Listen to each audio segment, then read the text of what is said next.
운전기사 딸 주제에 결혼식장에서 신부의 뺨을 올려붙인 시어머니. 하객들 앞에서 모욕을 주던 그 순간 모두는 알지 못했습니다. 그 버스 기사 딸의 엄마가 바로 사돈댁 회사를 무너뜨릴 진짜 주인이었다는 걸 말이죠. 강남 그랜드 호텔 반짝이는 샹들리에 아래 시작된 파국의 결혼식. 그 다음날 시댁이 평생 쌓아올린 회사가 송두리째 흔들리기 시작합니다.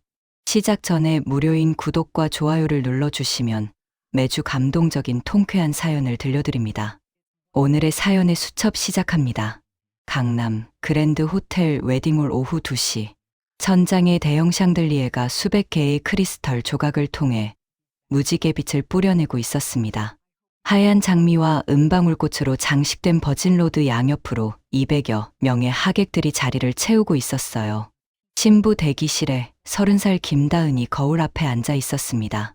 순백의 웨딩드레스, 레이스 장갑, 그리고 어깨까지 내려오는 베일. 모든 게 완벽해 보였지만 다은이의 얼굴엔 긴장이 가득했어요. 다은아, 괜찮아? 옆에서 메이크업 아티스트가 조심스럽게 물었습니다. 다은이는 억지로 미소를 지으며 고개를 끄덕였어요. 네, 괜찮아요. 하지만 거울에 비친 자신의 눈빛은 흔들리고 있었습니다. 손가락 끝이 미세하게 떨렸어요. 부케를 쥔 손에 힘이 들어갔다. 풀어졌다를 반복했죠. 그때 문이 조용히 열렸습니다. 다은아, 엄마, 최정희가 들어왔어요. 58배 나이, 짧게 자른 머리에 단정한 베이지색.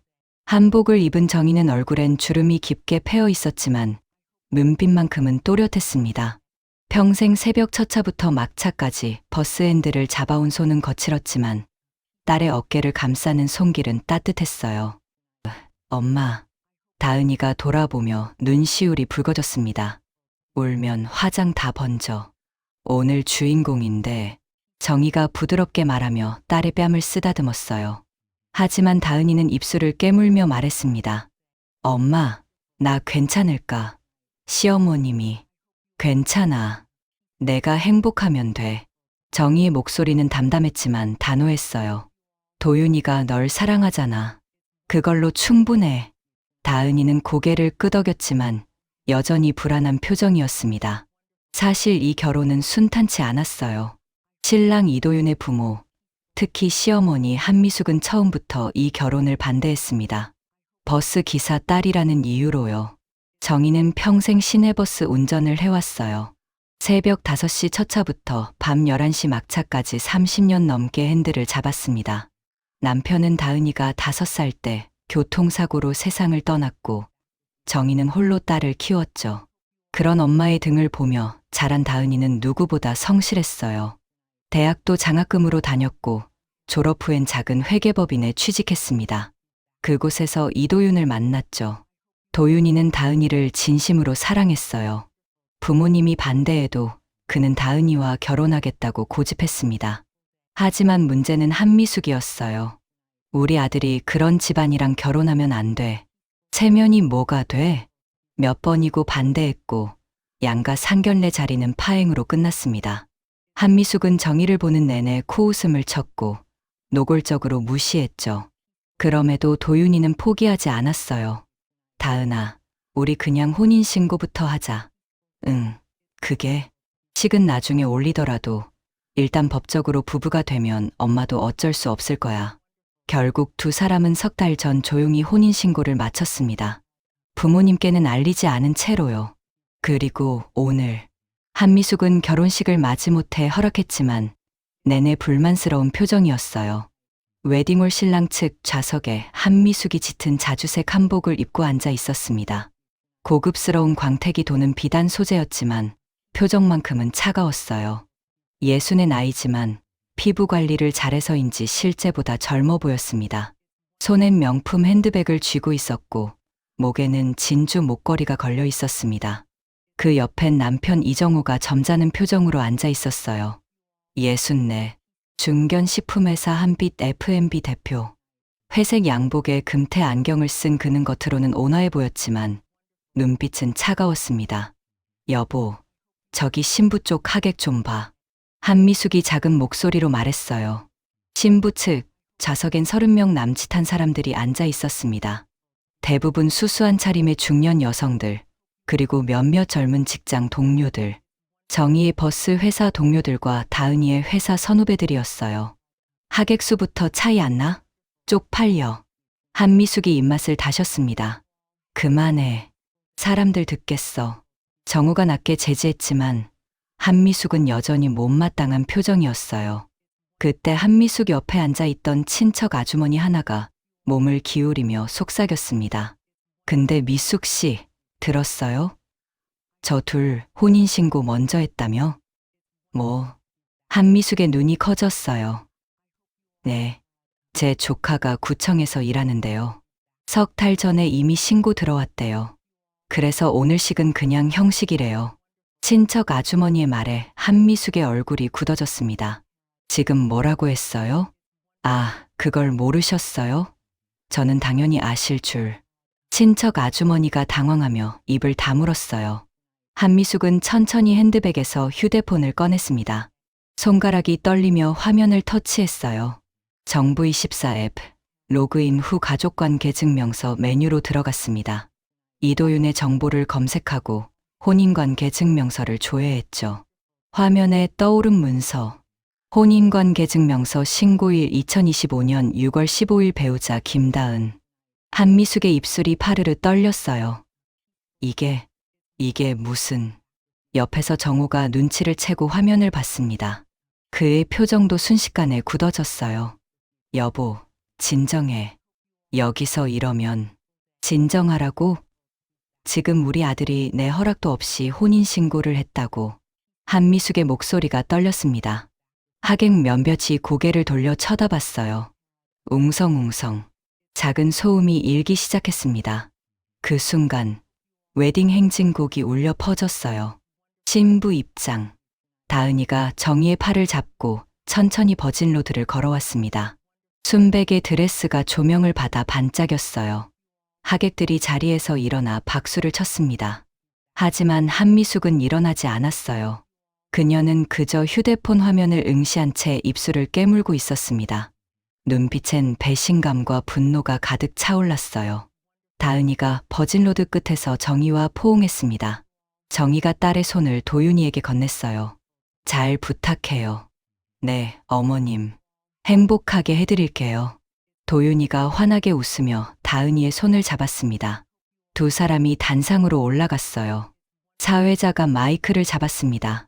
그럼 이제 신랑 신부의 맹세를 듣도록 하겠습니다. 그 순간 탁! 한미숙이 휴대폰을 핸드백에 거칠게 집어넣으며 자리에서 벌떡 일어났습니다.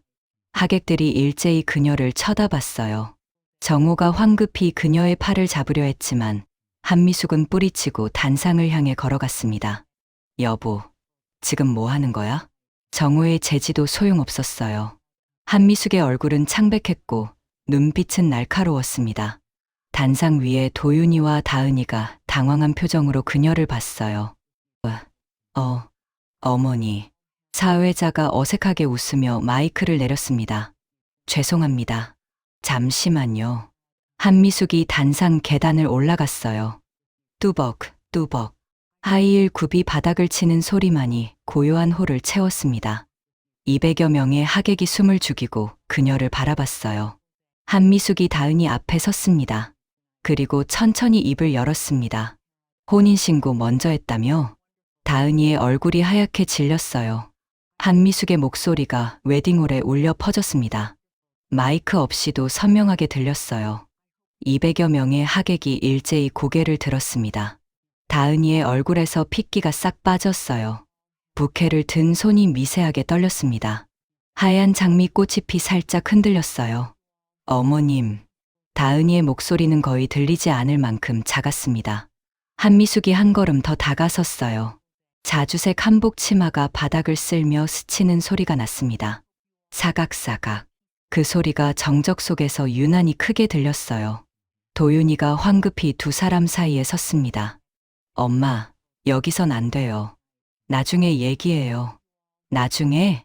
한미숙이 핸드백을 열어 휴대폰을 꺼냈어요. 손가락이 화면을 터치했습니다. 몇 번의 클릭 후 혼인관계 증명서가 화면에 떠올랐죠. 혼인신고일 2025년 6월 15일. 한미숙이 그 화면을 도윤이 얼굴 앞에 들이댔습니다. 석 달 전이야. 석 달 전. 도윤이가 입술을 깨물었어요. 단상 아래에서 정호가 급히 계단을 올라왔습니다. 구두굽이 바닥을 치는 소리가 탁탁 울렸어요. 여보, 하객들이 다 보고 있어. 정호의 목소리는 낮았지만 날카로웠습니다. 하지만 한미숙은 멈추지 않았어요. 그녀는 천천히 다은이를 향해 돌아섰습니다. 다은이가 한 걸음 뒤로 물러섰어요. 하얀 드레스 자락이 바닥을 쓸었습니다. 한미숙의 눈빛이 다은이를 위아래로 흩었어요. 그 시선엔 차가운 무언가가 담겨 있었습니다. 내 허락도 없이 감히. 한미숙의 목소리는 떨리고 있었어요. 분노 때문인지 배신감 때문인지 아니면 둘 다였는지. 객석이 술렁였습니다. 웅성거림이 파도처럼 번져갔어요. 하객들이 서로를 바라보며 눈빛을 주고받았고 누군가는 휴대폰을 꺼내 화면을 터치했습니다. 신부 측 좌석에선 정희의 동료들이 불안한 표정으로 일어서려 했습니다. 하지만 정희가 조용히 손을 들어 제지했어요. 그녀는 맨 앞 좌석에 앉아 단상을 담담히 바라보고 있었습니다. 표정엔 아무것도 드러나지 않았어요. 다만 두 손을 무릎 위에 가지런히 모은 채 미동도 하지 않았죠. 단상 위. 한미숙이 다은이 앞으로 바짝 다가섰습니다. 버스 기사 딸이. 그 순간 한미숙의 말이 끊겼어요. 아니, 끊긴 게 아니라 삼켜진 거였습니다. 하지만 그 짧은 말 속에 담긴 경멸은 누구나 느낄 수 있었어요. 다은이의 눈에서 눈물이 주르륵 흘러내렸습니다. 죄송합니다, 어머님. 하지만 저희는 사랑. 한미숙이 코웃음을 쳤어요. 그리고 다시 한 걸음 다가섰습니다. 둘 사이의 거리가 팔 하나 길이밖에 되지 않았어요. 도윤이가 다시 앞을 막으려 했지만 한미숙이 아들의 팔을 밀쳤습니다. 비켜. 내가 할 말이 있어. 한미숙의 손이 천천히 올라갔어요. 다은이가 본능적으로 고개를 돌렸습니다. 하지만 늦었어요. 뺨을 때리는 소리가 웨딩홀 전체에 울렸습니다. 그 소리 하나가 200여 명의 숨소리를 완전히 집어삼켰어요. 다은이가 비틀거렸습니다. 손에 들고 있던 부케가 바닥으로 떨어졌어요. 툭. 하얀 장미꽃이 몇 개가 흩어지며 대리석 바닥을 굴렀습니다. 다은이가 뺨을 감싸 쥐었어요. 새하얀 얼굴에 붉은 손자국이 선명하게 찍혀 있었습니다. 눈물이 뺨을 타고 주르륵 흘러내렸어요. 도윤이가 얼어붙은 듯 서 있다가 뒤늦게 다은이를 부축했습니다. 다은아, 괜찮아? 다은이는 대답하지 못했어요. 그저 떨리는 입술로 작은 소리만 냈습니다. 흑, 웨딩홀이 얼어붙었습니다. 샹들리에 크리스털 조각들이 여전히 무지개 빛을 뿌리고 있었지만 그 빛은 이제 차갑게만 느껴졌어요. 객석 곳곳에서 작은 비명과 탄성이 터져 나왔습니다. 누군가는 입을 손으로 가렸고 누군가는 휴대폰을 꺼내 화면을 향했어요. 웅성거림이 점점 커졌습니다. 신부 측 하객들이 일제히 벌떡 일어섰어요. 버스 회사 동료 하나가 고함을 질렀습니다. 이게 무슨 짓이야. 하지만 정희는 여전히 자리에서 일어나지 않았어요. 그녀는 그저 단상을 응시한 채 두 손을 무릎 위에 올린 채 표정 하나 바꾸지 않았습니다. 다만 턱끝이 미세하게 떨리고 있었어요. 단상 위. 정호가 한미숙의 팔을 붙잡았습니다. 지금 뭐 하는 거야? 손 놓으세요. 한미숙의 목소리는 차가웠어요. 그리고 다시 다은이를 향해 돌아섰습니다. 이혼해. 단 세 글자였지만 그 무게는 무거웠습니다. 다은이의 눈이 커졌어요. 네. 혼인신고했으면 이혼신고도 할 수 있잖아. 당장 해. 한미숙의 말이 끝나기 무섭게 객석에서 또 한 번 술렁거림이 일었습니다. 도윤이가 비명처럼 소리쳤어요. 엄마. 하지만 한미숙은 돌아보지 않았습니다. 내일이라도 구청 가. 이 결혼, 난 절대 인정 안 해. 다은이의 다리가 후들거렸어요. 그녀는 천천히 무릎이 꺾이며 주저앉았습니다. 드레스가 바닥에 펼쳐졌고 레이스 치마가 먼지를 뒤집었었어요. 으아. 오열이 터져 나왔습니다. 도윤이가 다은이를 일으키려 했지만 다은이는 고개를 떨구고 일어나지 못했어요. 그때 객석에서 정희가 천천히 일어났습니다. 버스 회사 동료들이 긴장한 표정으로 그녀를 봤어요. 정희는 아무 말 없이 단상을 향해 걸어갔습니다. 뚜벅, 뚜벅. 베이지색 한복 치마가 조용히 흔들렸어요. 그녀의 발걸음엔 주저함이 없었습니다. 단상 계단을 올라 다은이 곁에 섰어요. 그리고 조용히 무릎을 꿇고 앉아 딸을 끌어안았습니다. 엄마. 다은이가 정희의 품에 얼굴을 묻으며 흐느꼈어요. 정희는 딸의 등을 토닥이며 천천히 고개를 들어 한미숙을 바라봤습니다. 두 사람의 시선이 공중에서 마주쳤어요. 정희의 눈빛은 담담했지만 그 안에는 깊은 무언가가 담겨 있었습니다. 한미숙이 입꼬리를 살짝 올렸어요. 비웃는 표정이었습니다. 정희는 대답하지 않았어요. 그저 딸을 일으켜 세우고 천천히 단상 아래로 내려갔습니다. 다은이를 부축하며 조용히 객석으로 향했어요. 한미숙이 뒤에서 말했습니다. 어차피 이혼은 해야 돼. 내가 절대 이 결혼 인정 안 해. 정희는 뒤돌아보지 않았습니다. 그저 딸을 안전하게 데리고 객석으로 돌아왔어요. 웨딩홀은 여전히 술렁였습니다. 누군가는 휴대폰을 꺼내 촬영을 시작했고 누군가는 황급히 자리를 떠났어요. 도윤이는 단상 위에 멍하니 서 있었습니다. 그의 얼굴은 창백했고 두 주먹은 떨리고 있었어요. 한미숙이 정우를 돌아봤습니다. 가요. 두 사람이 웨딩홀을 빠져나갔어요. 신랑 측 하객들도 하나둘 자리를 떠나기 시작했습니다. 웨딩홀은 점점 비어갔어요. 단상 위엔 쓸쓸하게 샹들리에 불빛만 남아 있었습니다. 크리스털 조각들이 여전히 무지개 빛을 뿌렸지만 이젠 그 빛이 차갑게만 느껴졌어요. 정희는 딸을 꼭 안은 채 조용히 눈을 감았습니다. 내가 나섰으면 더 나빴을 거야. 지금은 참아야 해. 그렇게 결혼식은 끝났습니다. 아니, 끝났다기보다는 산산조각 났죠. 하지만 정말 충격적인 일은 이제 막 시작이었어요. 웨딩홀을 나온 정희와 다은이는 호텔 복도 한쪽 소파에 앉았습니다. 복도는 조용했어요. 두꺼운 카펫이 깔린 바닥, 은은한 조명, 그리고 멀리서 들려오는 피아노 연주 소리. 모든 게 평화로워 보였지만 두 사람의 세계는 그렇지 않았죠. 다은이는 소파에 주저앉아 고개를 숙인 채 흐느끼고 있었습니다. 하얀 드레스는 곳곳이 구겨져 있었어요. 뺨의 붉은 자국은 여전히 선명했습니다. 눈 밑은 번진 마스카라로 까맣게 얼룩져 있었고요. 정희는 딸의 등을 토닥이며 조용히 앉아 있었어요. 아무 말도 하지 않았습니다. 그저 딸의 어깨가 흔들릴 때마다 손을 천천히 움직이며 위로했죠. 복도 끝에서 도윤이가 나타났습니다. 턱시도 타이는 풀어져 있었고 얼굴은 창백했어요. 머리는 헝클어져 있었고 눈빛은 흔들리고 있었습니다. 그는 다은이 앞에 섰지만 입을 열지 못했어요. 다은이는 고개를 들지 않았습니다. 도윤이의 입술이 떨렸어요. 무언가 말하려 했지만 결국 아무 소리도 나오지 않았습니다. 정희가 천천히 다은이를 일으켰어요. 가자. 네. 두 사람이 복도를 걸어갔습니다.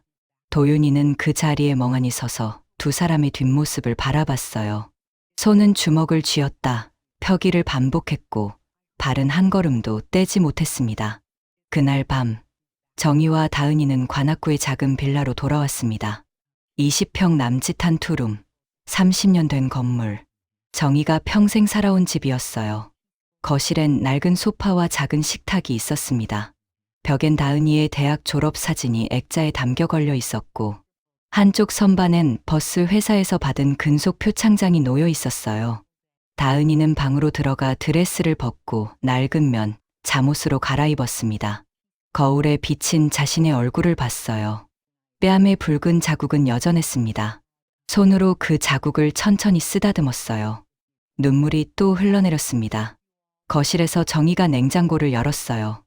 안엔 김치, 계란, 두부, 멸치 몇 마리가 전부였습니다. 정희는 계란을 꺼내 프라이팬에 올렸어요. 지글지글. 기름에 계란이 익는 소리가 고요한 집안을 채웠습니다. 다은이가 방에서 나와 식탁 앞에 앉았어요. 정희가 밥과 계란 후라이, 김치, 고등어 구이를 내놓았습니다. 하지만 다은이는 숟가락을 들지 못했어요. 그저 밥그릇을 멍하니 바라보고 있었죠. 정희가 맞은편에 앉아 조용히 밥을 먹었습니다. 두 사람 사이엔 긴 침묵이 흘렀어요. 시계 초침 소리만이 째각째각 울렸습니다. 한참 후 다은이가 작게 말했어요. 엄마. 응. 나. 어떻게 해야 돼? 정희는 숟가락을 내려놓고 딸을 바라봤습니다. 내가 결정해. 이혼. 그것도 내가 정하는 거야. 다은이의 눈에서 눈물이 또 주르륵 흘러내렸어요. 정희가 다은이의 손을 잡았습니다. 거친 손이었지만 따뜻했어요. 엄마는 내 편이야. 어떤 선택을 해도. 다은이가 고개를 끄덕였습니다. 두 사람은 한동안 말없이 손을 잡고 앉아 있었어요. 그 시각, 강남 대치동 이도윤 집. 거실은 무거운 침묵으로 가득했습니다. 한미숙이 소파에 앉아 팔짱을 낀 채 도윤이를 노려보고 있었어요. 정호는 맞은편 소파에 앉아 한숨만 쉬고 있었고요. 한미숙이 입을 열었습니다. 내일 이혼 서류 준비해. 도윤이는 고개를 저었어요. 못해요. 못하는 게 아니라 안 하는 거지. 도윤이가 대답하지 않았습니다. 한미숙의 목소리가 점점 날카로워졌어요. 그 집안이랑은 안 돼. 격이 안 맞아. 대답 안 해. 도윤이는 여전히 침묵했습니다. 한미숙이 벌떡 일어섰어요. 좋아. 이혼 안 하면 넌 이 집에서 나가. 정호가 옆에서 한숨을 쉬었습니다. 여보, 그렇게까지 할 필요가. 당신은 가만히 계세요. 한미숙이 남편을 쏘아봤어요. 정호는 더 이상 말하지 않았습니다. 도윤이는 주먹을 쥔 채 고개를 떨구고 있었어요. 다음 날 새벽, 정희는 5시에 일어났습니다. 버스 회사 출근 시간이었어요. 조용히 세수를 하고 유니폼을 입었습니다. 남색 셔츠와 검은색 바지, 그리고 회사 명찰. 다은이는 아직 자고 있었어요. 정희는 딸의 방문을 살짝 열어 안을 들여다봤습니다. 다은이가 이불을 뒤집어 쓴 채 웅크리고 있었어요. 베개는 눈물로 젖어 있었습니다. 정희는 조용히 문을 닫고 현관으로 향했어요. 신발을 신으며 작은 한숨을 쉬었습니다. 그리고 집을 나섰어요. 정희는 버스에 올라 운전석에 앉았습니다. 낡은 시트, 큼직한 핸들, 익숙한 냄새. 창밖으로 동이 트기 시작했어요. 정희는 핸들을 잡은 채 잠시 눈을 감았습니다. 그리고 천천히 시동을 걸었어요. 부르릉. 엔진 소리가 울렸습니다. 정희는 버스를 몰고 차고지를 빠져나갔어요. 새벽 첫 차. 30년째 변하지 않은 일상. 하지만 그녀의 가슴 속엔 무언가가 달라지기 시작하고 있었습니다. 그날 오후, 정희의 휴대폰이 울렸어요. 버스를 세우고 화면을 확인했습니다. 발신 이도윤. 정희는 잠시 망설이다 전화를 받았어요. 여보세요? 어머님, 저 도윤입니다. 목소리는 떨리고 있었어요. 응, 다은이. 통화 가능할까요? 지금은 힘들 것 같네. 그렇군요. 짧은 침묵이 흘렀습니다. 도윤이가 다시 입을 열었어요. 어머님, 죄송합니다. 제가 다은이를. 정희가 조용히 말했습니다. 미안하단 말은 다은이한테 해. 그리고 전화를 끊었어요. 정희는 핸들을 다시 잡았습니다. 창밖으로 강남 빌딩 숲이 보였어요. 그중 한 건물, 40층짜리 오피스텔. 정희의 시선이 그 건물에 잠시 머물렀습니다. 저 건물. 이정우 씨 회사 본사가 입주해 있지. 정희의 입가에 작은 미소가 스쳤어요. 아직은 아니야. 하지만 곧 때가 올 거야. 일주일이 흘렸습니다. 다은이는 회사에 병가를 냈어요. 방에서 거의 나오지 않았습니다. 정희는 매일 새벽 5시에 나가 밤 11시에 돌아왔어요. 돌아오면 딸의 방문 앞에서 잠시 멈춰 서곤 했죠. 안에서 들려오는 작은 흐느낌 소리를 듣고 조용히 자신의 방으로 들어갔습니다. 어느 날 밤, 정희는 방 한쪽 옷장을 열었어요. 옷가지들을 밀치고 깊숙이 손을 넣어 낡은 서류 가방을 꺼냈습니다. 먼지가 수북이 쌓여 있었어요. 침대 위에 올려놓고 천천히 열었습니다. 안에는 두꺼운 봉투가 여러 개 들어 있었어요. 정희는 그 서류들을 하나씩 꺼내 펼쳐봤습니다. 은강 디벨로먼트 부동산 등기부 등본. 임대차 계약서 사본, 법인 통장 사본. 정희는 서류들을 하나씩 꺼내 펼쳐봤습니다. 서울시 영등포구 당산동 상가 건물, 강남구 역삼동 오피스텔, 구로 물류창고, 평택 물류센터, 대치동 한빛타워, 그리고 마지막 서류, 서울시 강남구 대치동 한빛타워 소유주, 은강디벨로먼트. 정희의 손가락이 그 서류 위에 멈췄습니다. 한빛타워. 이정호의 회사 한빛 F&B 본사가 입주해 있는 40층짜리 건물이었어요. 정희는 서류를 천천히 접고 창밖을 바라봤습니다. 밤하늘엔 별이 없었어요. 도시의 불빛이 너무 밝아서 별은 보이지 않았죠. 문득 오래전 기억이 떠올랐습니다. 25년 전, 다은이가 3살이던 겨울 새벽이었어요. 정희는 막차를 마치고 차고지에 버스를 세웠습니다. 밤 12시가 넘어 있었어요. 조수석에 어린 다은이가 낡은 패딩을 뒤집어 쓴 채 졸고 있었습니다. 다은아, 일어나. 집 가자. 엄마, 배고파. 정희는 딸을 업고 차고지를 나왔어요. 버스 정류장까지 10분을 걸었습니다. 차가운 바람이 불었고 다은이는 엄마 등에 얼굴을 묻었어요. 벤치에 앉아 버스를 기다리는 동안 다은이가 물었습니다. 엄마, 우리 언제 차 사? 차? 응. 다른 친구들은 다 엄마 아빠 차 타고 다니는데 정희는 딸의 머리를 쓰다듬었어요. 우린 버스가 있잖아. 그날 밤 집에 돌아와 라면을 끓여주며 정희는 생각했습니다. 이 아이만큼은 자기 힘으로 서게 해주고 싶어. 그로부터 얼마 후 정희는 차고지 근처 작은 건물 하나를 발견했습니다. 매물로 나온 지 오래된 낡은 2층 상가였어요. 30년간 저축한 돈과 은행 대출을 받아 그 건물을 샀습니다. 부동산 중개인이 물었어요. 명의를 어떻게 하실 건가요? 법인으로 할게요. 정희는 은강디벨로먼트라는 법인을 만들었습니다. 대표이사는 자신이었지만 명의이사로 회사 동료 한 명을 올렸어요. 누님, 이게 무슨 서류상으로만 이름 빌리는 거야. 걱정 마. 그렇게 첫 번째 건물이 정희의 것이 됐어요. 이후 25년 동안 정희는 월급을 아끼고 또 아꼈습니다. 다은이한테는 필요한 건 다 사줬지만 자신은 낡은 옷만 입었어요. 돈이 모일 때마다 차고지 근처 부동산을 하나씩 사들였습니다. 25년이 지나자 정희의 자산은 수백억 대가 됐어요. 하지만 아무도 몰랐습니다. 정희는 여전히 낡은 빌라에 살았고 새벽 첫 차를 몰았으며 점심은 1,500원짜리 김밥으로 때웠으니까요. 왜 숨겼을까요? 정희는 다은이가 돈이 있다는 걸 알면 스스로 노력하지 않을까 봐 두려웠습니다. 가진 걸 자랑하는 순간 사람은 교만해진다는 걸 알았어요. 그리고 무엇보다 돈을 아는 순간 나쁜 사람들이 모여든다는 걸 평생 지켜보며 배웠습니다. 정희는 다은이가 자기 힘으로 대학을 가고 취직을 하고 자립하는 모습을 지켜봤어요. 그리고 만족했습니다. 이제 됐어. 이 아이는 혼자서도 살 수 있어. 정희는 서류를 다시 봉투에 넣고 옷장 깊숙이 밀어 넣었습니다. 침대에 앉아 두 손을 무릎 위에 올렸어요. 아직은 아니야. 내가 나서는 순간 다은이는 더 힘들어질 거야. 저 사람들이 돈 때문에 결혼했다고 할 테니까. 창밖을 바라봤어요. 밤은 깊어가고 있었습니다. 조금만 더 기다리자. 그때 휴대폰이 울렸습니다. 화면을 확인했어요. 발신 한미수. 정희의 눈빛이 차갑게 가라앉았습니다.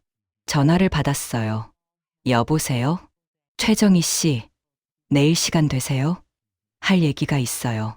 한미숙의 목소리는 차갑고 날카로웠습니다. 어디서요? 우리 집으로 오세요. 대치동. 알겠습니다. 전화가 끊어졌어요. 정희는 휴대폰을 천천히 내려놓고 다시 옷장을 열었습니다. 서류 가방을 꺼내 한참 동안 응시했어요. 내일 어떻게 나올지 보자. 정희의 입가에 아주 작은 미소가 스쳤습니다. 아직은 침묵이야. 하지만 곧 말할 때가 올 거야. 다음 날 오후 2시, 정희는 강남 대치동 아파트 현관 앞에 섰습니다. 초인종을 누르기 전 잠시 심호흡을 했어요. 손에 든 작은 보자기 꾸러미를 다시 한번 확인했습니다. 안에는 직접 만든 인절미가 들어 있었어요. 딩동. 초인종 소리가 울렸습니다. 잠시 후 한미숙이 문을 열었어요. 짙은 보라색 니트에 검은색 슬랙스 차림이었습니다. 화장은 완벽했고 목엔 진주 목걸이가 걸려 있었어요. 오셨어요? 네. 정희가 보자기를 내밀었습니다. 이거 직접 만든 건데요. 한미숙은 보자기를 받지 않았어요. 그저 힐끗 내려다보고는 돌아섰습니다. 들어오세요. 정희는 보자기를 다시 가방에 넣고 현관에 들어섰어요. 신발을 벗고 슬리퍼를 신었습니다. 거실로 향했죠. 거실은 넓었습니다. 70평 아파트답게 천장이 높았고 큰 창으로 햇살이 쏟아져 들어왔어요. 대리석 바닥은 윤이 났고 가죽 소파는 고급스러워 보였습니다. 한미숙이 소파에 앉았어요. 앉으세요. 정희는 맞은편 소파에 조용히 앉았습니다. 등을 곧게 펴고 두 손을 무릎 위에 올렸어요. 한미숙이 팔짱을 꼈습니다. 한동안 침묵이 흘렀어요.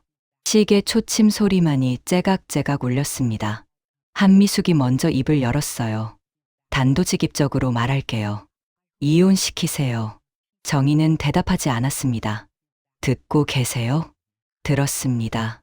그럼 대답은요? 정희가 천천히 고개를 들었어요. 한미숙을 똑바로 바라봤습니다. 다은이와 도윤이가 결정할 일입니다. 결정? 한미숙이 코웃음을 쳤어요. 이미 결정은 났어요.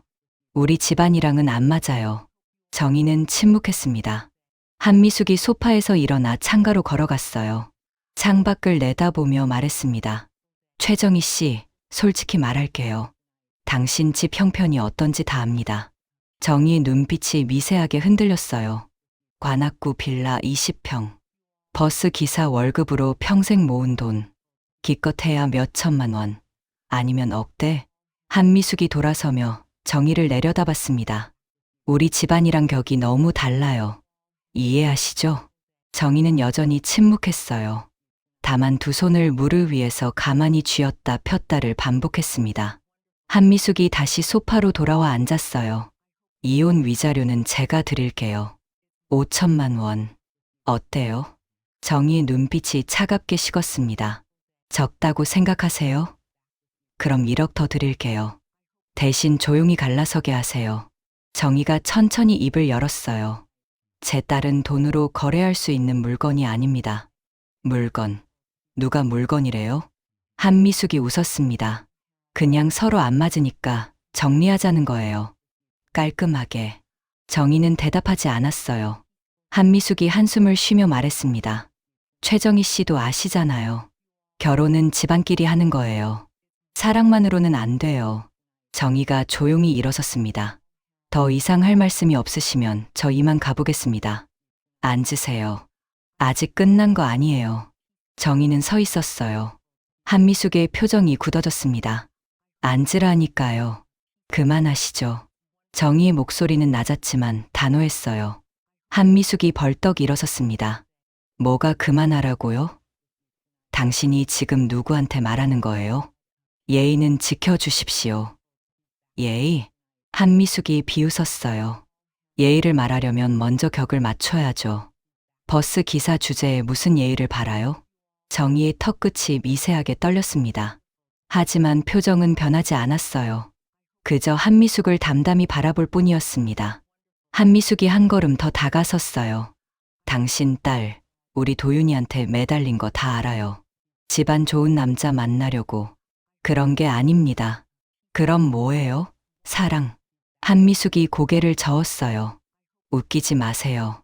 평생 버스나 몰던 사람 딸이 우리 도윤이를 진짜 사랑할 리 없어요. 정희는 더 이상 대꾸하지 않았습니다. 그저 가방을 들고 현관으로 향했어요. 한미숙이 뒤에서 소리쳤습니다. 도망가지 마세요. 어차피 이혼은 시킬 거예요. 정희는 뒤돌아보지 않았어요. 신발을 신고 현관문을 열었습니다. 복도로 나와 문을 닫았어요.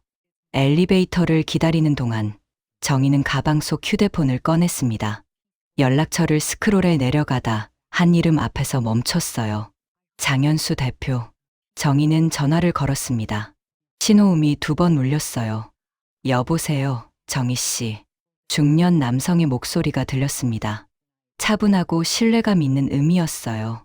장 사장님, 다음 주 계약건 그대로 진행하시죠? 아, 그거요? 저야 언제든 괜찮죠. 확정하신 거예요? 네, 확정입니다. 알겠습니다. 그럼 월요일에 서류 준비해서 연락드릴게요. 감사합니다. 전화를 끊었어요. 엘리베이터가 도착했습니다. 정희는 안으로 들어가 1층 버튼을 눌렀어요. 문이 닫히며 거울에 비친 자신의 얼굴을 봤습니다. 표정은 여전히 담담했지만 눈빛 속엔 무언가 단단한 게 자리 잡고 있었어요. 같은 시각, 강남 대치동 한빛타워 38층. 한빛 F&B 재무실. 오세진 이사는 컴퓨터 화면을 들여다보며 한숨을 쉬었습니다. 건물 임대 계약이 2달 후면 끝났어요. 갱신 협상을 시작해야 할 시기였죠. 오세진 이사는 건물주 정보를 확인하려고 마우스를 클릭했습니다. 화면에 회사 이름이 떴어요. 은강 디벨로먼트. 그 아래 이름이 보였습니다. 최정희. 오세진 이사의 손이 멈췄어요. 최정희. 어디서 들어본 이름 같았습니다. 오세진 이사는 서랍을 열어 경조사 명단을 꺼냈어요. 지난달 있었던 도련님 결혼식 자료였습니다. 거기엔 신부 어머니 이름이 적혀 있었어요. 최정희. 오세진 이사는 명단과 화면을 번갈아 봤습니다. 같은 이름. 설마. 손이 떨렸어요. 오세진 이사는 포털 사이트에 회사 이름을 검색했습니다. 법인 정보가 나왔어요. 25년 전에 만들어진 회사였고 서울 곳곳에 건물을 가지고 있었습니다. 당산동, 역삼동, 구로, 평택, 그리고 대치동. 오세진 이사의 얼굴이 하얗게 질렸습니다. 이 건물 주인이 도련님 장모님. 그는 황급히 자리에서 일어났어요. 복도를 뛰다시피 해서 사장실로 향했습니다. 문을 두드렸어요. 회장님, 들어오게. 오세진 이사가 문을 열고 들어갔습니다.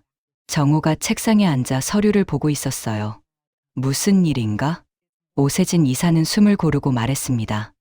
회장님, 이 건물 주인이 누군지 아십니까? 건물 주인. 그야 계약서에 나와 있지 않나? 확인하셨습니까? 아니, 왜 그러나? 오세진 이사가 태블릿을 책상 위에 올려놓았어요. 화면엔 법인 정보가 떠 있었습니다. 대표 이름 옆에 빨간 밑줄이 그어져 있었어요. 최정희. 정호가 화면을 내려다봤습니다. 몇 초간 침묵이 흘렀어요. 이게 뭔가? 도윤 도련님 장모님입니다. 버스 기사라고 알고 계셨던. 정호의 손이 화면 위에서 멈췄습니다. 확실한가? 네. 등기 서류 확인했습니다. 25년 전부터 이 회사 대표였습니다. 정호는 의자 등받이에 몸을 기댔어요. 손으로 이마를 짚었습니다. 그럼 이 건물이 저희 본사가 입주한 이 건물 주인이 최정희입니다. 정호의 얼굴에서 핏기가 빠져나갔어요. 입술이 파르르 떨렸습니다. 계약은 언제까지? 2달 남았습니다. 10월 15일입니다. 정호는 대답하지 못했어요. 그저 창밖을 멍하니 바라볼 뿐이었습니다. 오세진 이사가 조심스럽게 물었어요. 사모님께 말씀드릴까요? 아니, 정호의 목소리는 낮았습니다. 아직 아무한테도 말하지 마. 오세진 이사가 고개를 끄덕이고 나갔어요. 사장실에 혼자 남은 정호는 책상에 팔꿈치를 괴고 두 손으로 얼굴을 감쌌습니다. 이마엔 식은땀이 맺혀 있었어요. 버스 기사. 빌라. 가진 거 없다고. 정호는 천천히 고개를 들어 창밖을 바라봤습니다. 강남 빌딩 숲이 펼쳐져 있었어요. 그중 자신이 앉아 있는 이 건물도 포함돼 있었습니다. 이 건물이 저 사람 거였어. 그날 밤 11시 정희는 버스를 차고지에 세우고 운전석에 앉아 있었습니다. 창밖엔 어둠이 내려앉아 있었어요. 휴대폰이 울렸습니다. 화면에 모르는 번호가 떴어요. 정희는 전화를 받았습니다. 여보세요. 최정희 씨십니까? 낯선 남자 목소리였어요. 긴장한 듯 떨리고 있었습니다. 누구시죠? 한빛 F&B 재무이사 오세진입니다. 정희의 눈빛이 차갑게 가라앉았습니다. 전화기 너머로 남자의 숨소리가 들렸어요. 정희는 아무 말도 하지 않았습니다. 그저 핸들을 천천히 쥐었다 폈다를 반복했어요. 계약 건으로 말씀드릴 게 있어서요. 정희의 입가에 작은 미소가 스쳤습니다. 이제 알았군요. 4일 후 저녁, 한빛 F&B 사장실에서 정호와 오세진 이사가 마주 앉아 있었습니다. 정호는 창밖을 바라보며 한숨을 쉬었어요. 강남 빌딩들의 불빛이 반짝이고 있었습니다. 이건 아무한테도 말하지 마. 특히 그 사람한테는 절대. 오세진 이사가 고개를 끄덕이고 사장실을 나갔어요. 정호는 혼자 남아 책상에 앉았습니다. 손으로 이마를 짚었어요. 식은땀이 맺혀 있었습니다. 계약은 2달 후 만료됩니다. 갱신하지 않으면 본사를 옮겨야 했어요. 그것만으로도 수십억 비용이 들 거였습니다. 하지만 한미숙한테 말하면 더 큰 난리가 날 게 뻔했죠. 정호는 휴대폰을 꺼내 한미숙에게 문자를 보냈습니다. 오늘 좀 늦을 것 같아.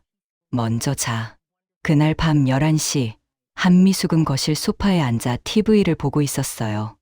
현관문이 열리는 소리가 들렸습니다. 정호가 들어왔어요.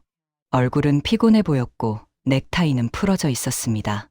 한미숙이 TV를 끄고 남편을 돌아봤어요. 내일 최정희한테 가서 이혼 서류 받아올 거예요. 정호의 표정이 굳어졌습니다. 그냥, 나도. 한미숙이 눈을 가늘게 떴어요. 왜요? 당신 이상해요. 왜 자꾸 말려요? 정호는 대답하지 않았습니다. 그냥 방으로 들어가 버렸어요. 한미숙은 그 뒷모습을 물끄러미 바라봤습니다. 뭔가 이상했어요. 하지만 한미숙은 고개를 저었습니다. 중요한 건 이혼 서류였으니까요. 다음 날 오후, 한미숙은 관악구 빌라 앞에 섰습니다. 30년 된 건물, 낡은 외벽, 좁은 계단. 한미숙은 얼굴을 찌푸리며 2층 계단을 올라갔어요. 203호 앞에서 초인종을 눌렀습니다. 잠시 후 정희가 문을 열었어요. 집에 돌아온 지 얼마 안 됐는지 아직 버스 회사 유니폼을 입고 있었습니다. 한미숙이 손에 든 서류 봉투를 들어 올렸습니다. 말없이 정희 앞에 내밀었어요. 정희는 받지 않았습니다. 한미숙이 주변을 둘러봤어요. 좁은 복도, 낡은 벽지, 형광등 하나 깜빡이고 있었습니다. 한미숙의 입가에 비웃음이 스쳤어요. 손가락으로 서류를 톡톡 두드리며 정희를 쳐다봤습니다. 정희는 여전히 침묵했어요. 한미숙이 서류를 흔들며 다시 내밀었습니다. 얼른 받으라는 제스처였어요. 정희가 천천히 입을 열었습니다. 돌아가세요. 한미숙의 미소가 사라졌어요. 뭐라고요? 정희는 대답하지 않았습니다. 천천히 문을 닫으려 했어요. 한미숙이 문을 손으로 막았습니다. 얼굴이 붉어졌어요. 한미숙은 정희를 위아래로 훑어봤습니다. 낡은 유니폼, 거친 손, 좁은 현관. 그리고 코웃음을 쳤어요. 정희가 조용히 말했습니다. 직업이 천한 게 아니라 사람이 천해지는 겁니다. 한미숙의 얼굴이 확 굳어졌어요. 손에 들고 있던 서류 봉투를 정희의 발밑에 내던졌습니다. 서류가 바닥에 흩어졌어요.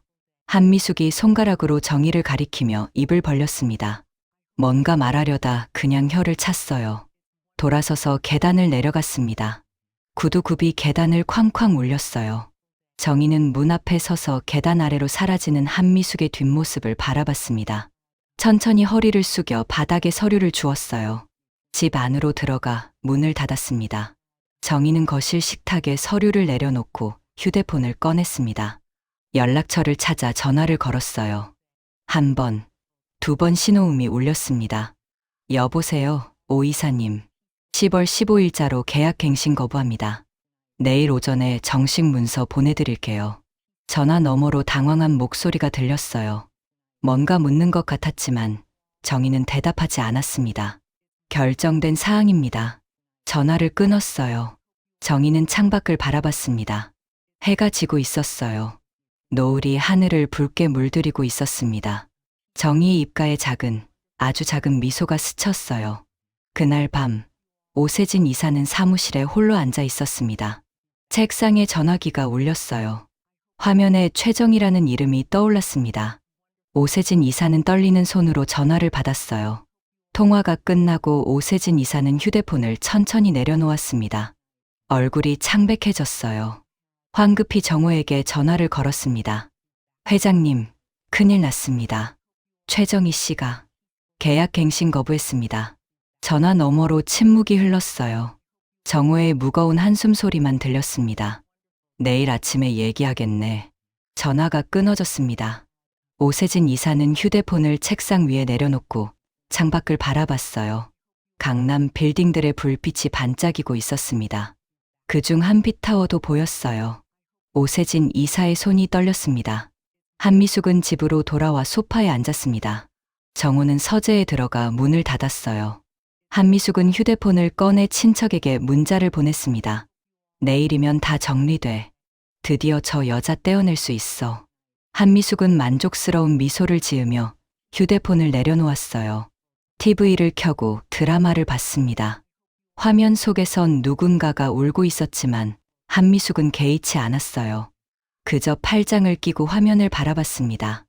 아무것도 모른 채 내일이면 모든 게 바뀔 거라는 걸. 다음 날 아침 8시 정우는 식탁에 앉아 커피를 마시고 있었습니다.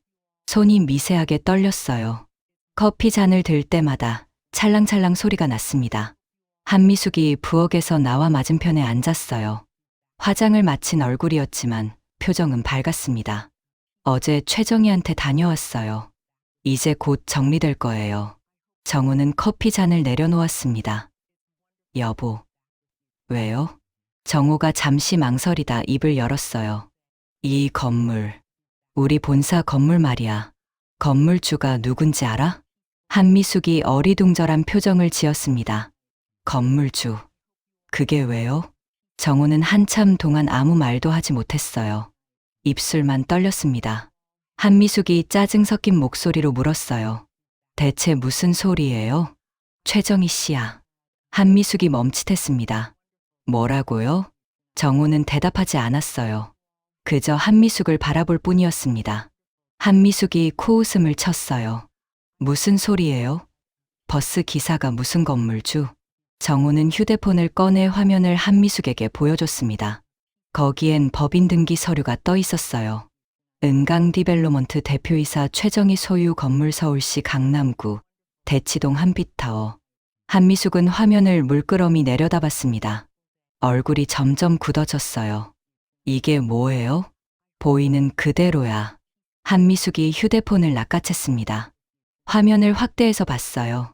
대표이사 이름, 건물 주소, 취득 일자. 모든 게 명확했습니다. 한미숙의 손이 떨렸어요. 이건 가짜겠죠? 누가 장난친 거? 정호가 고개를 저었습니다. 오 이사가 직접 확인했어. 등기부등본 원본까지. 한미숙의 얼굴에서 핏기가 빠져나갔어요. 휴대폰을 식탁 위에 떨어뜨렸습니다. 툭 소리가 났어요. 25년 전부터 법인 만들어서 건물 사모았대. 우리가 모르는 사이에 한미숙은 입을 다물지 못했습니다. 그리고 어제 정호가 말을 멈췄어요. 어제 뭐요? 계약갱신 거부 통보 들어왔어. 한미숙의 눈이 커졌습니다. 뭐라고요?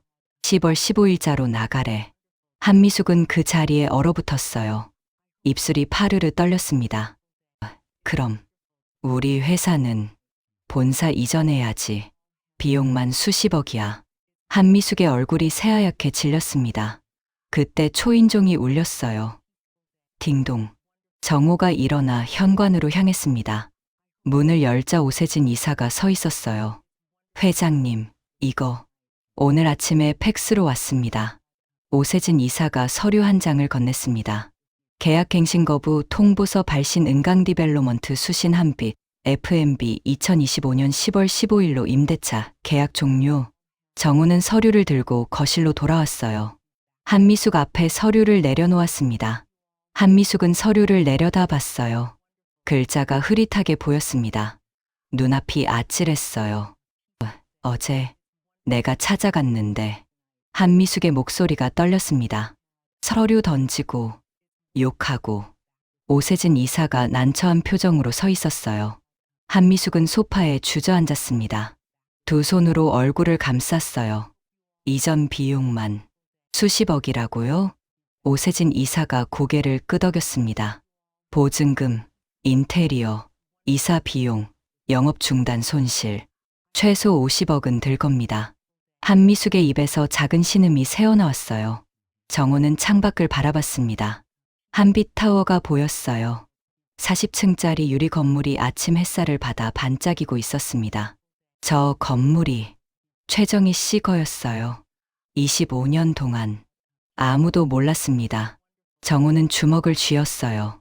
손톱이 손바닥을 파고들었습니다. 오세진 이사가 조심스럽게 물었어요. 회장님, 어떻게 하시겠습니까? 정호는 대답하지 않았습니다. 한미숙이 고개를 들었어요.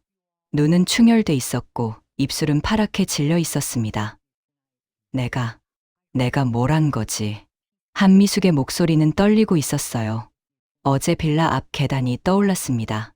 서류를 던지고 손가락질하고 비웃었던 자신의 모습이. 한미숙은 두 손으로 머리를 감싸 쥐었어요.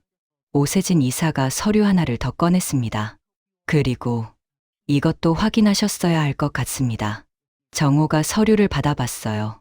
은강디벨로먼트 보유 자산 목록 영등포 당산동 상가, 강남 역삼동 오피스텔 구로 물류창고, 평택 물류센터, 대치동 한빛타워, 자산 총액 약 500억 원. 정호의 손이 떨렸습니다. 500억. 한미숙이 그 숫자를 듣고 고개를 들었어요. 500억이요? 정호는 고개를 끄덕였습니다. 한미숙은 그 자리에 무너졌어요. 버스 기사라고 무시했던 그 사람이 다음 날부터 한빛 F&B의 균열이 생기기 시작했습니다. 첫 타격은 월요일 아침에 왔어요. 물류협력사 대한로지스틱스에서 계약갱신을 거부했습니다. 10년 넘게 거래하던 업체였어요. 오세진 이사가 이유를 물었지만 상대는 간단히 답했습니다. 다른 곳과 이미 계약했다고요. 그 다른 곳은 서정로지스틱스였습니다. 대표는 장현수. 은강디벨로먼트 소유 물류 창고를 주로 이용하는 업체였어요. 정호는 그 보고를 받고 아무 말도 하지 못했습니다. 물류가 끊기면 제품을 제때 배송할 수 없었어요. 마트, 편의점, 유통업체, 모든 곳에 차질이 생겼습니다. 화요일엔 유통업체 두 곳에서 납품 지연을 이유로 항해 전화가 왔어요. 수요일엔 세 곳이 계약 해지를 검토 중이라는 통보가 들어왔습니다. 정호는 사장실에 앉아 쏟아지는 보고를 받았어요. 얼굴은 점점 창백해졌고 이마엔 식은땀이 맺혔습니다. 목요일 오후 국민은행 기업금융부 담당자가 회사로 찾아왔습니다. 회의실에 마주 앉았어요. 담당자는 서류를 펼치며 차분하게 말했습니다. 본사 이전 계획을 확인했다고, 담보 가치 재평가가 필요하다고, 일주일 안에 대책을 내놓으라고. 정호는 고개만 끄덕였습니다. 은행 대출은 300억이었어요. 그중 200억이 본사 건물을 담보로 잡혀 있었습니다. 2달 후면 이 건물을 나가야 했어요.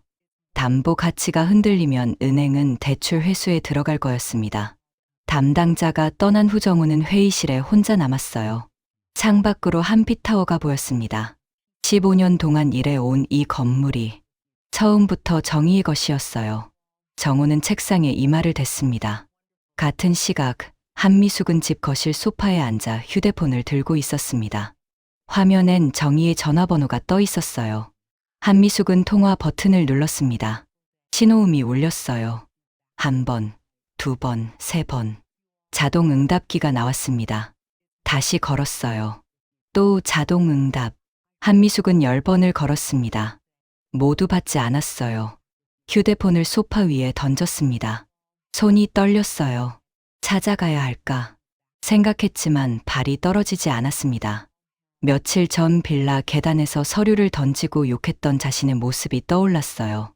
한미숙은 소파에 웅크렸습니다. 그날 저녁 도윤이는 관악구 빌라 앞에 서 있었습니다. 2층으로 올라가 203호 초인종을 눌렀어요. 정희가 문을 열었습니다. 도윤이는 고개를 숙였어요. 말없이 서 있었습니다. 정희는 도윤이를 담담히 바라봤어요. 다은이는 만나고 싶어 하지 않아. 정희의 목소리는 낮았지만 단호했어요. 도윤이는 더 깊이 고개를 숙였습니다. 한참 동안 그 자리에 서 있다가 천천히 돌아섰어요. 계단을 내려가는 도윤이의 어깨가 축 처져 있었습니다. 금요일 오후 정호의 휴대폰으로 문자가 왔습니다. 국민은행 대출 약정 조건 검토 건. 월요일까지 회신 부탁드립니다. 미이행 시 조기 회수 절차 진행될 수 있습니다. 정호는 문자를 읽고 휴대폰을 책상 위에 내려놓았어요. 오세진 이사가 사무실로 들어왔습니다. 손에는 서류 뭉치가 들려 있었어요. 본사 이전 비용 재산정 보고서였습니다. 보증금, 인테리어, 이사 비용, 영업 중단 손실, 최소 60억이 필요했어요. 물류 공백으로 인한 매출 손실까지 합치면 80억이 넘었습니다. 정호는 서류를 보지 않았어요. 그냥 창밖만 바라봤습니다. 오세진 이사가 조심스럽게 입을 열었습니다. 회장님, 최정희 씨를 직접 만나보시는 게 어떻겠습니까? 정호는 한참 동안 아무 말도 하지 않았어요. 해가 지고 있었습니다. 노을이 유리창을 붉게 물들였어요. 정호는 천천히 고개를 끄덕였습니다. 그날 밤, 정호는 집으로 돌아왔습니다. 거실엔 한미숙이 소파에 앉아 있었어요. 화장기 없는 얼굴이었고 머리는 산발이었습니다. 정호가 소파에 앉았어요. 한미숙이 고개를 들었어요. 은행은요? 월요일까지 답 내놓으래. 한미숙의 얼굴이 하얗게 질렸습니다. 그럼 어떡해요? 정호는 대답하지 않았어요. 그저 천장을 올려다볼 뿐이었습니다. 한미숙이 떨리는 목소리로 말했어요. 내가 최정희한테 전화했어요. 안 받아요. 찾아가야 할까요? 정호는 눈을 감았습니다. 한참 후 작게 말했어요. 내가 가보겠어. 한미숙은 고개를 숙였습니다. 두 사람은 한동안 말없이 앉아 있었어요. 거실의 초침 소리만 째각째각 울렸습니다. 밤은 깊어가고 있었어요. 정호는 주먹을 쥐었습니다. 손톱이 손바닥을 파고들었어요. 무릎 꿇어서라도 빌어야 하나. 토요일 오전, 정호는 혼자 관악구 빌라를 찾았습니다. 계단을 올라 203호 앞에 섰어요. 초인종을 누르기 전 한참을 망설였습니다. 손가락이 버튼 위에서 떨렸어요. 마침내 눌렀습니다. 딩동. 잠시 후 정희가 문을 열었어요. 정호는 고개를 깊이 숙였습니다. 한참 동안 그 자세로 서 있었어요. 정희는 아무 말도 하지 않았습니다. 그저 정호를 담담히 바라볼 뿐이었어요. 문을 열어줬습니다. 정호는 좁은 현관에 신발을 벗고 들어갔어요. 거실은 20평 남짓했습니다. 낡은 소파, 작은 식탁, 벽에 걸린 다은이 졸업사진. 정희가 식탁 앞에 앉았어요. 정호도 맞은편에 앉았습니다. 한참 침묵이 흘렀어요. 정호가 고개를 숙인 채 입술을 떨었습니다. 말을 꺼내려다 멈추기를 반복했어요. 손은 무릎 위에서 떨리고 있었습니다. 정희는 여전히 침묵했어요. 정호의 이마에 땀방울이 맺혔습니다. 정희가 천천히 입을 열었습니다. 딸한테 직접 사과하십시오.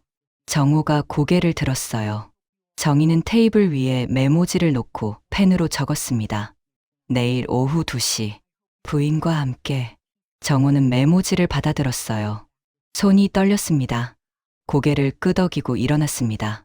다음 날, 일요일 오후 2시, 정호와 한미숙이 함께 빌라 앞에 섰습니다. 한미숙의 얼굴은 창백했어요. 화장을 했지만 핏기가 없었고 입술은 파랗게 질려 있었습니다. 2층 계단을 올라 203호 초인종을 눌렀어요. 정희가 문을 열었습니다. 두 사람은 고개를 숙이며 집 안으로 들어갔어요. 거실 소파에 다은이가 앉아 있었습니다. 다은이는 고개를 들지 않았어요. 그저 무릎 위에 올린 두 손만 꼭 쥐고 있었습니다. 한미숙과 정호가 다은이 앞에 섰어요. 정희는 휴대폰을 꺼내 녹화 버튼을 눌렀습니다. 정호가 허리를 깊이 숙였어요. 한미숙도 옆에서 고개를 숙였습니다. 정호의 입술이 떨렸어요. 말없이 고개를 숙인 채 오랜 시간 서 있었습니다. 한미숙은 옆에서 입술을 깨물고 있었어요. 어깨가 미세하게 떨렸습니다. 한참의 침묵이 흘렀어요. 다은이는 여전히 고개를 들지 않았습니다. 정희가 녹화를 멈췄습니다. 두 사람이 고개를 들었어요. 정희는 가방에서 두꺼운 서류 봉투를 꺼냈습니다. 정호에게 건넸어요. 묵직했습니다. 정희는 더 이상 아무 말도 하지 않았습니다. 현관 쪽을 바라봤어요. 두 사람은 일어났습니다. 인사도 없이 조용히 현관으로 향했어요. 문이 닫혔습니다. 거실엔 정희와 다은이만 남았어요. 다은이가 고개를 들었습니다. 눈가가 붉었어요. 정희는 딸의 어깨를 토닥였습니다. 그날 저녁, 정호와 한미숙은 집 거실에 나란히 앉아 있었습니다. 한미숙이 소파에 기대며 창밖을 바라봤어요. 입술이 떨렸습니다. 뭔가 말하고 싶은 듯 정호를 힐끗 쳐다봤어요. 정호는 천장만 바라보고 있었습니다. 한미숙이 천천히 말했습니다. 결국엔 우리가 이기는 거예요. 건물주가 어떻든 우린 사업하는 사람이잖아요. 정호는 대답하지 않았어요. 한미숙의 목소리가 점점 떨렸습니다. 그렇죠. 여보. 정호는 여전히 침묵했습니다. 한미숙의 입가에 작은 미소가 스쳤습니다. 자기 자신을 안심시키려는 듯한 표정이었어요. 손으로 무릎을 툭툭 두드리며 숨을 깊이 들이쉬었습니다. 한미숙은 소파에 기대며 작게 중얼거렸어요. 버스 기사 주제에 돈 좀 있다고. 그 순간 현관문이 열리는 소리가 들렸습니다. 두 사람이 고개를 돌렸어요. 도윤이가 서 있었습니다. 언제 들어왔는지 거실 입구에 서서 두 사람을 바라보고 있었어요. 한미숙의 얼굴이 굳어졌습니다. 입을 벌렸다 다물었어요. 도윤이는 대답하지 않았습니다. 그저 한미숙을 물끄러미 바라볼 뿐이었어요. 한미숙이 불안한 표정으로 일어서려 했습니다. 도윤이가 천천히 입을 열었습니다. 다 들었어요. 한미숙의 입술이 파르르 떨렸습니다. 뭘 들었는데? 방금 하신 말씀요. 도윤이의 목소리는 낮았지만 단호했어요. 진짜 사과한 게 아니었네요. 한미숙은 말문이 막혔습니다. 도윤이의 눈빛은 차갑게 가라앉아 있었어요. 이전처럼 흔들리거나 망설이지 않았습니다. 한미숙은 말문이 막혔어요. 손을 내밀었다 도로 내렸습니다. 정호가 자리에서 일어났어요. 도윤이를 향해 한 걸음 다가섰지만 도윤이는 그대로 서 있었습니다. 도윤이는 천천히 고개를 저었어요. 돌아서서 현관으로 향했습니다. 한미숙이 뒤쫓아 일어났어요. 손을 뻗었지만 도윤이의 등에 닿지 못했습니다. 도윤이는 신발을 신었어요. 한미숙이 손을 들어 도윤이의 팔을 잡으려 했습니다. 도윤이가 문손잡이를 잡았어요. 문을 열기 전 뒤돌아봤습니다. 한미숙과 정호를 번갈아 바라봤어요. 이제 제가 나서야겠어요. 문이 닫혔습니다. 한미숙은 현관에 홀로 서 있었어요. 손이 허공에 멈춰 있었습니다. 정호는 거실 소파에 주저앉았어요. 두 손으로 얼굴을 감쌌습니다. 같은 시각, 도윤이는 밤거리를 걷고 있었습니다. 차가운 바람이 불었어요. 도윤이는 휴대폰을 꺼내 다은이에게 문자를 보냈습니다. 화면에 글자가 하나씩 적혔어요. 내일 만나자. 꼭 할 말이 있어. 전송 버튼을 눌렀습니다. 답장은 오지 않았어요. 도윤이는 휴대폰을 주머니에 넣고 하늘을 올려다봤습니다. 별이 없었어요. 하지만 도윤이의 눈빛은 이전과 달랐습니다. 더 이상 흔들리지 않았어요. 정호는 서재에 앉아 정희가 건넨 봉투를 내려다보고 있었습니다. 무거운 봉투였어요. 정호는 봉투를 책상 위에 올려놓았습니다. 손가락으로 봉투 모서리를 만지작거렸어요. 창밖을 바라봤습니다. 밤은 깊어가고 있었어요. 손이 떨렸습니다. 내일 무슨 일이 일어나는 걸까? 월요일 아침 8시, 정우는 서재에서 정희가 건넨 봉투를 열었습니다. 안에는 서류 여러 장이 들어 있었어요. 정우는 한 장씩 넘기며 읽었습니다. 물류 계약 종료 통치 서정 로지스틱스, 장현수 대표 은행 담보 재평가, 통치 대출 조건, 재협상 필요 식약처 회수 명령, 위생검사 부적합 판정. 정우의 손이 떨렸어요. 서류를 책상 위에 떨어뜨렸습니다. 의자에 주저앉았어요. 모든 게 이미 끝나 있었습니다. 정우의 휴대폰으로 연락이 쏟아졌습니다. 오세진 이사, 영업이사, 재무이사, 은행 담당자, 유통업체. 정우는 전화를 받지 않았어요. 그저 화면만 바라봤습니다. 휴대폰이 계속 울렸습니다. 정우는 전원을 껐어요. 책상에 이마를 댔습니다. 정우는 집으로 돌아왔습니다. 거실엔 한미숙이 소파에 웅크리고 앉아 있었어요. TV에선 뉴스가 흘러나오고 있었습니다. 중견식품업체 한빛 F&B 법정관리 신청 예정. 한미숙이 고개를 들었어요. 눈은 충혈돼 있었고 얼굴은 부어 있었습니다. 정우는 소파 맞은편에 앉았어요. 두 사람은 말없이 TV 화면만 바라봤습니다. 물류 대란과 제품 회수 명령이 겹치며 자금난 심화. 업계에서는 회생 가능성이 희박하다는 전망. 한미숙이 떨리는 손으로 정우의 팔을 잡았습니다. 정우는 고개를 저었어요. 더 이상 할 수 있는 게 없었습니다. 한미숙은 두 손으로 얼굴을 감쌌어요. 흐느낌이 새어나왔습니다. 30년 넘게 일궈온 모든 것이 한 달 만에 무너지고 있었습니다. 현관문이 열렸습니다. 도윤이가 들어왔어요. 두 사람이 고개를 들었습니다. 도윤이는 거실로 걸어와 두 사람 앞에 섰어요. 한미숙이 일어서려 했지만 다리에 힘이 없어 다시 주저앉았습니다. 도윤이는 두 사람을 번갈아 바라봤어요. 한참 침묵이 흘렀습니다. 도윤이가 입을 열었어요. 제 아내를 모욕한 것 절대 용서 못합니다. 한미숙의 입술이 떨렸습니다. 도윤이의 목소리는 낮았지만 흔들림이 없었어요. 한미숙이 손을 뻗었습니다. 도윤이의 팔을 잡으려 했어요. 도윤이는 한 걸음 물러섰습니다. 그리고 돌아섰어요. 한미숙이 비명처럼 소리를 냈습니다. 말없이 손만 허공에 뻗었어요. 도윤이는 뒤돌아보지 않았습니다. 현관문이 닫혔어요. 한미숙은 소파에 무너졌습니다. 오열이 터져 나왔어요. 정우는 그 옆에 앉아 창밖만 바라보고 있었습니다. 눈가가 붉어졌어요. 도윤이는 밤거리를 걷고 있었습니다. 차가운 바람이 불었어요. 부모님 집에서 나온 후 2시간 동안 걷고 또 걸었습니다. 발이 아팠지만 멈출 수 없었어요. 도윤이는 벤치에 앉았습니다. 하늘을 올려다봤어요. 어둠이 내려앉고 있었습니다. 휴대폰을 꺼냈습니다. 다은이에게 보낸 문자는 여전히 답장이 없었어요. 도윤이는 휴대폰을 쥔 채 한참을 앉아 있었습니다. 그리고 천천히 일어났어요. 도윤이는 관악구 빌라 앞에 섰습니다. 203호 초인종을 눌렀어요. 정희가 문을 열었습니다. 도윤이는 고개를 숙였어요. 정희는 잠시 도윤이를 바라보다 뒤로 물러섰습니다. 들어오라는 뜻이었어요. 도윤이는 현관에 신발을 벗고 들어갔습니다. 거실 소파에 다은이가 앉아 있었어요. 다은이가 고개를 들었습니다. 도윤이를 봤어요. 두 사람은 한참 동안 서로를 바라봤습니다. 도윤이가 천천히 다은이 앞으로 걸어갔어요. 그리고 무릎을 꿇었습니다. 다은이의 눈이 커졌어요. 도윤이는 고개를 깊이 숙였습니다. 말없이 그 자세로 오래 있었어요. 다은이의 눈에서 눈물이 흘러내렸습니다. 정희는 부엌으로 들어갔어요. 두 사람에게 시간을 주려는 듯 도윤이가 고개를 들었습니다. 다은이를 봤어요. 다은이는 여전히 눈물을 흘리고 있었습니다.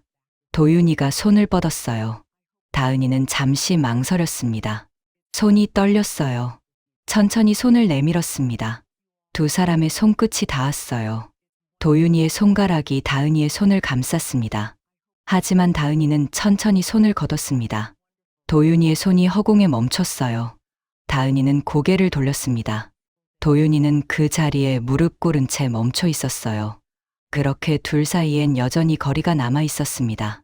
한 달 후, 새벽 5시 30분. 정희는 버스 운전석에 앉아 있었습니다. 시동을 걸었어요. 부르릉. 익숙한 엔진 소리가 울렸습니다. 차고지를 빠져나가 첫 정류장으로 향했어요.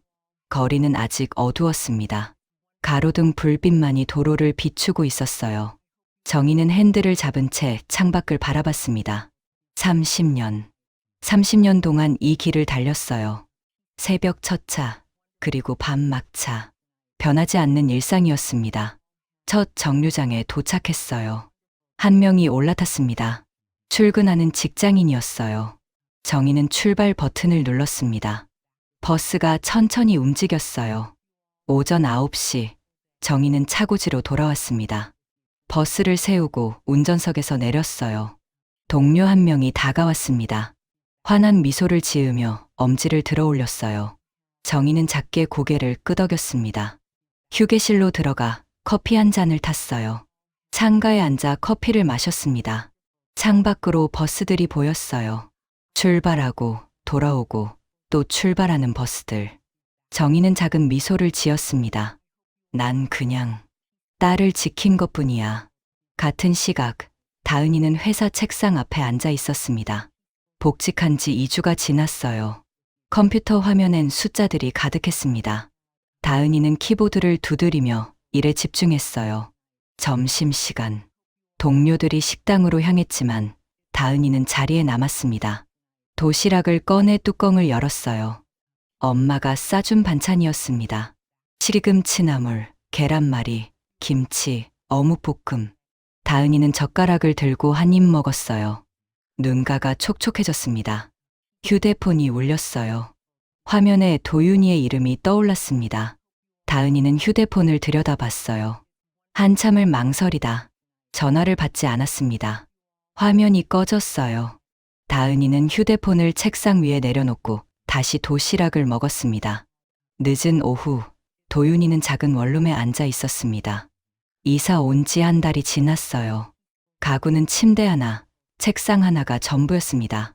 도윤이는 노트북을 펼쳐 이력서를 작성하고 있었어요. 새 직장을 구하고 있었습니다. 키보드를 두드리다 멈췄어요. 휴대폰을 들여다봤습니다. 다은이에게 보낸 문자는 여전히 읽음 표시만 떠 있었어요. 답장은 없었습니다. 도윤이는 휴대폰을 내려놓고 창밖을 바라봤어요. 가을 하늘이 높았습니다. 도윤이는 작게 한숨을 쉬었어요.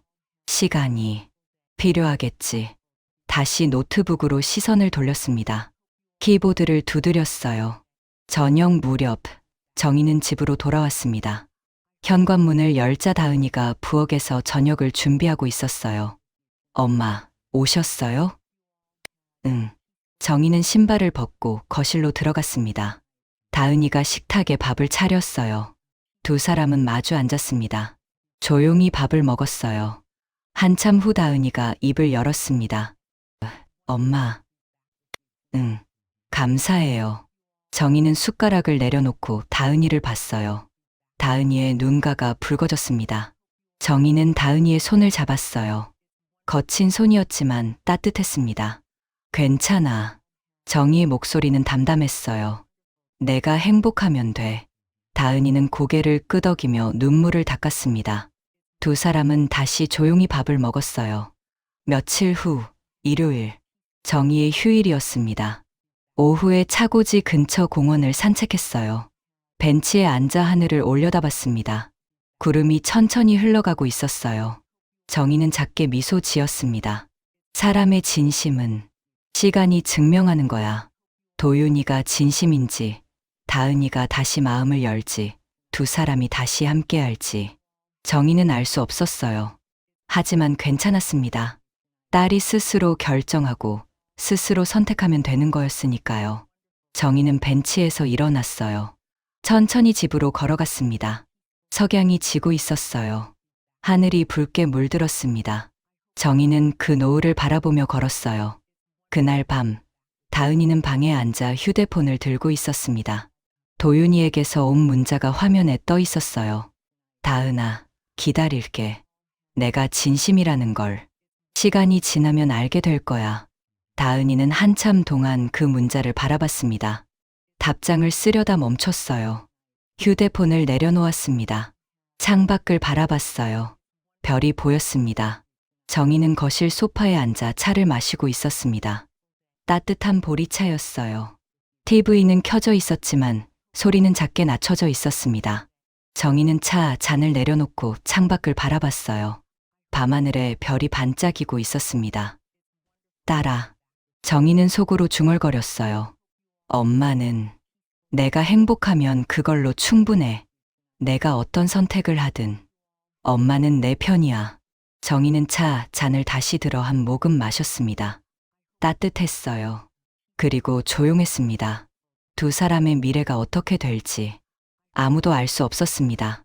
도윤이가 정말 변할지, 다은이가 다시 마음을 열지. 하지만 그건 중요하지 않았어요. 중요한 건 다은이가 이제 스스로 결정할 수 있다는 것.